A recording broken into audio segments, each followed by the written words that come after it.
मैं कहना चाहता हूं, जिन भारत विरोधी और आतंकी संगठनों ने भारत माता के मस्तक पर हमला करके कई परिवारों के सिंदूर मिटाए थे, उन्हें भारतीय सेना ने ऑपरेशन सिंदूर के माध्यम से इंसाफ दिलाने का काम किया है। और इसके लिए आज सारा देश भारतीय सेनाओं का अभिनंदन कर रहा है। ऑपरेशन सिंदूर सिर्फ एक सैन्य कार्रवाई भर नहीं है, बल्कि भारत की राजनैतिक, सामाजिक और सामरिक इच्छा शक्ति का प्रतीक है।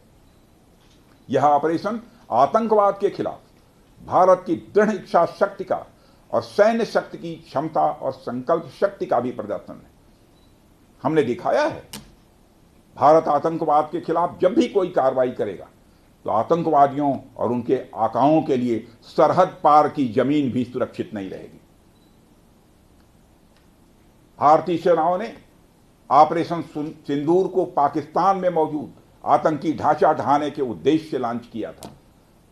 हमने उनके आम नागरिकों को कभी निशाना नहीं बनाया था, मगर पाकिस्तान ने न केवल भारत के नागरिक इलाकों को निशाना बनाया, बल्कि मंदिर, गुरुद्वारा, गिरजाघर पर भी हमले करने का प्रयास किया। भारतीय सेना ने शौर्य और पराक्रम के साथ साथ संयम का भी परिचय देते हुए पाकिस्तान के अन्य ठिकानों पर भी प्रहार करके करारा जवाब दिया है। हमने केवल सीमा से सटे सैन्य ठिकानों पर ही नहीं कार्रवाई की, बल्कि भारत की सेनाओं की धमक उस रावलपिंडी तक सुनी गई जहां पाकिस्तानी फौज का हेडक्वार्टर मौजूद है। मित्रों, भारत में आतंकवादी घटनाएं करने और कराने का क्या अंजाम होता है, यह पूरे विश्व ने उरी की घटना के बाद देखा, जब हमारी सेना ने पाकिस्तान में घुसकर सर्जिकल स्ट्राइक की।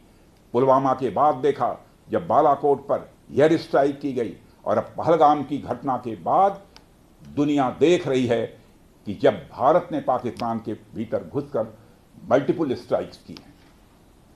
आतंकवाद के खिलाफ जीरो टॉलरेंस की नीति पर चलते हुए हमारे यशस्वी प्रधानमंत्री नरेंद्र मोदी ने स्पष्ट कर दिया है कि यह नया भारत है जो आतंक के खिलाफ सरहद के इस पार और उस पार दोनों तरफ प्रभावी कार्रवाई करेगा। यह हमारे प्रधानमंत्री जी ने स्पष्ट रूप से यह संदेश दे दिया है।